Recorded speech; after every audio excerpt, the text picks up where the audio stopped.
my name's Miranda, and these are the super ingredients that power up my skincare routine. I have really dry skin. I love a cleanser that has coconut for hydration. This coconut oil gets rid of makeup too, and if my hair is feeling a little bit dry on the ends, I'll take a little bit of this and pop it in about an hour before I shampoo. If you need more of a hydration boost, this coconut mask is the quick and easy option.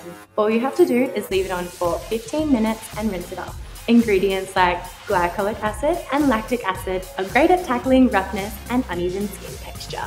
This serum from Sunday Riley has lactic acid, which helps to exfoliate and smooth out my skin. Lastly, this Rosewater moisturizer from Herbivore Botanicals helps to plump and hydrate my skin. It also contains aloe water.